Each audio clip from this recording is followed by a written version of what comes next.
Good evening and thanks very much for being with us. I'm Brittany Ramsey. We begin tonight with the sentencing hearing for Braden Bushby, which drew a range of emotions at the Thunder Bay Courthouse today.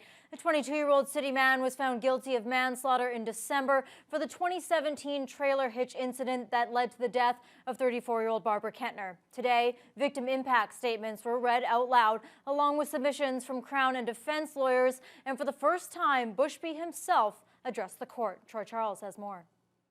Inside a sparsely filled Thunder Bay courtroom and broadcast by Zoom to over 260 attendees, Braden Bushby's sentencing hearing began with 6 victim impact statements. Crown Counsel Andrew Sadler read the statements on behalf of the victims, the first one being from Barbara Kentner's surviving daughter, Serena. Serena was recently diagnosed with leukemia and has been down in Ottawa receiving treatment. She said it's something that has been extremely hard without having her mother by her side, writing that every sick kid needs their mom. Kentner's sisters Melissa and Connie wrote in their joint statement that they both suffer from stress, anxiety, and depression as a result of their sister's death. Kentner's other sister, Cheryl, wrote her letter directly to Bushby, saying that one day she will find a way to forgive him, but that day is not today. Right now, the only thing that brings her comfort is knowing that Bushby's life will be very difficult moving forward, and that to Bushby, Barbara may have just been another Indian, but to her, she was a light in the darkness. Bushby then took the podium and addressed the court for the first time during his trial. Bushby stated, "I accept all responsibility for my actions. She did not deserve what happened to her. I'm very truly sorry for my actions. Whatever the sentence is, I will carry the guilt for the rest of my life. I hope to use this time in custody to become a better person." After Bushby's apology, Melissa Kentner was left wanting more. He just said, yeah, he takes full responsibility. But the thing is, what led him to do it is what I want to know. During their submissions, the Crown recommended an 8 to 12-year sentence for Bushby, stating that manslaughter has no minimum sentence, but does carry a maximum of life in prison. They said that while Bushby is not the first to throw something at an Indigenous person, a significant sentence would hopefully make him the last. Meanwhile, the defense let the court know that Bushby is a new father and a loving fiancé. They're calling for a 4-year sentence to be served in federal prison, stating it is sufficient while not crushing Bushby, who could eventually one day become a contributing member to society. When it was all said and done, Judge Helen Pierce set May 4th as the date when she will announce her sentencing decision. Troy Charles, TBT News. Thunder Bay's active COVID-19 case count continues to rise. The health unit is reporting 21 new cases today. 20 of those come from the Thunder Bay area and the remaining case in a First Nation community. 16 were contracted through close contact. 2 come from the ongoing outbreak at the district jail. 1 case is related to travel outside of northwestern Ontario, and the remaining 2 have unknown exposures. There's also 1 new hospitalization. The overall total has now reached 1,220 since the pandemic began. 166 are considered active. That number has been rising steadily over the last 7 days. Meanwhile, preparations continue for a new COVID-19 vaccination center being set up on the campus at Lakehead University. Signs have now been set up on Oliver Road, directing traffic to the Boralaskan Faculty of Education building. Last week, officials at the regional hospital announced they were moving their vaccination center from the Medical Arts building to the new location at LU. The larger space will allow for around 3 times as many people to be vaccinated, from 160 doses per day up to around 500. More details about the opening of the center are expected to be announced tomorrow. Toronto Mayor John Tory and Chief Public Health Officer Dr. Eileen Davila are asking the province to not ease restrictions on the city just yet. Davila wants to keep Toronto in lockdown for another 2 weeks to protect everyone from a 3rd wave and another lockdown. It is better to delay reopening and stage reopening gradually when we have certainty that the time is right. Better to wait until we know more than to put everyone through the yo-yo of opening, closing, reopening, and closing again and again. Now, Toronto is reporting 302 new cases today with 3 new deaths. The city now has 56 cases of the new variants.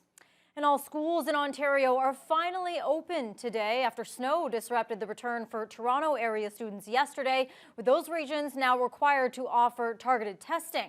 And the province is expanding the testing with a call for all large school boards to follow suit starting next Monday. The provincial government wants the boards to offer COVID-19 testing in at least 5% of schools. The goal is to reach 2% of their student populations every week. Indigenous Services Canada says it's working with Wabaseemoong First Nation officials to establish more isolation areas as the community grapples with a recent surge of COVID-19 cases. The First Nation, located about 95 kilometers northwest of Kenora, imposed a strict lockdown last week. This graphic shows the number of cases in the community as of last Friday, but the numbers have since ballooned to nearly 60 active cases. Indigenous Services Minister Mark Miller and ministry officials addressed the situation on the ground at a news conference this afternoon. We've been in a number of calls to see whatever they need to get some help, whether that's more help in tracking, tracing, and isolating, to really tamp down the virus. It's a scary moment for them. The priority right now is to ramp up access to isolation spaces in the community or outside the community. So we are working with the community on those options. The community has made it clear that they want to make decisions with respect to where those spaces would be located. We are working with them to retrofit quickly some of the existing buildings in the community, including sort of having extra heating capacity for some of those spaces so they could be accommodated. We do have a Blue Med tent there that is operational for screening and testing and assessment, and we're looking at mobilizing 2 additional units in order to be able to do that.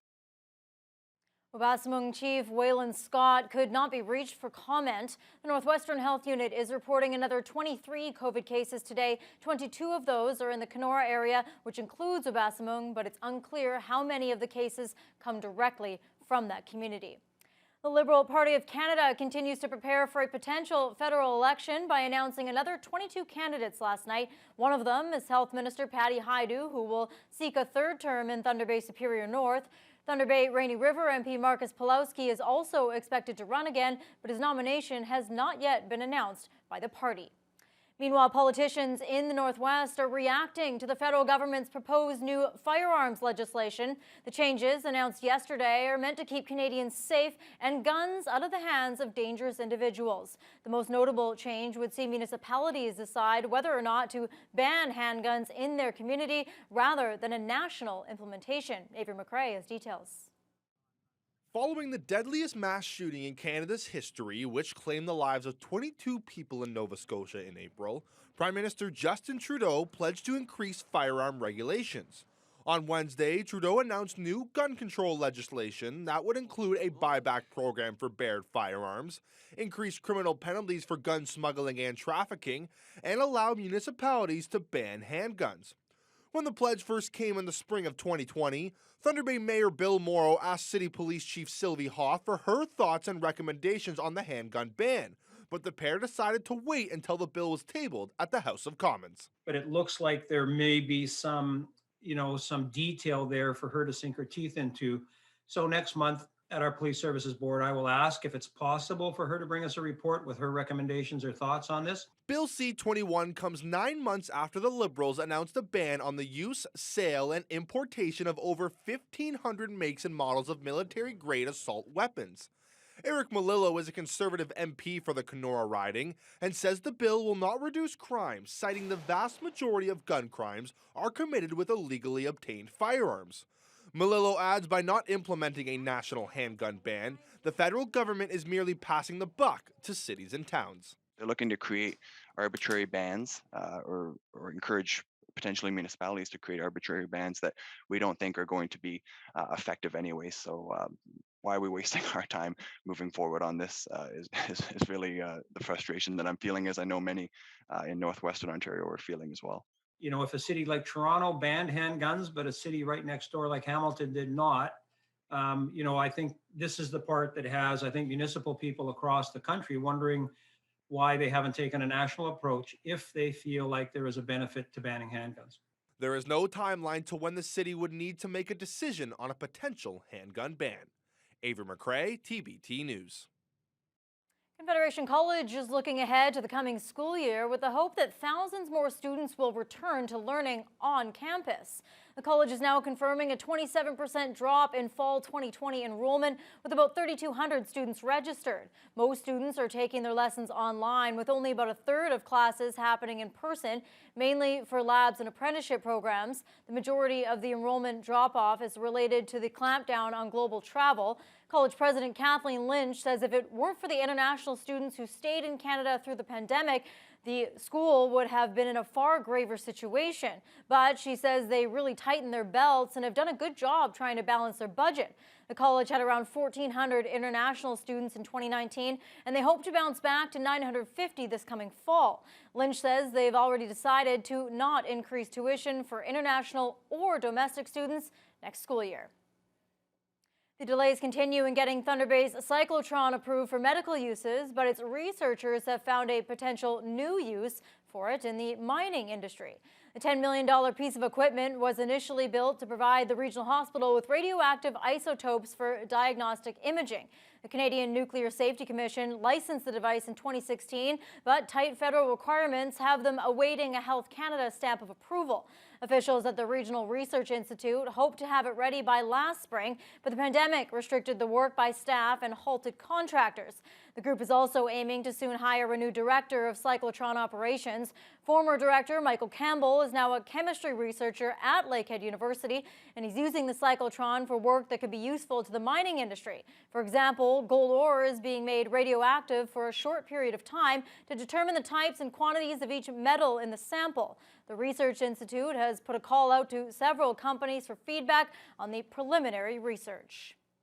Even though the temperatures are slowly warming up, Thunder Bay sewer and water crews remain busy as more water main breaks occurred throughout the day. Southbound motorists on Memorial Avenue were left with just a single lane of traffic today after the water service issue. Roughly 4 water users were affected by the break, and city officials plan to have service restored by this evening. Meanwhile, just off of Strathcona Avenue, city crews have now repaired a second water main break in that area in the past few days. The rupture left about 20 households without water for part of the day, but service has now been restored in the area. What a segue for Fiona Gardner. Fia, I know it's been getting warmer and warmer as we go later on into the week, much different than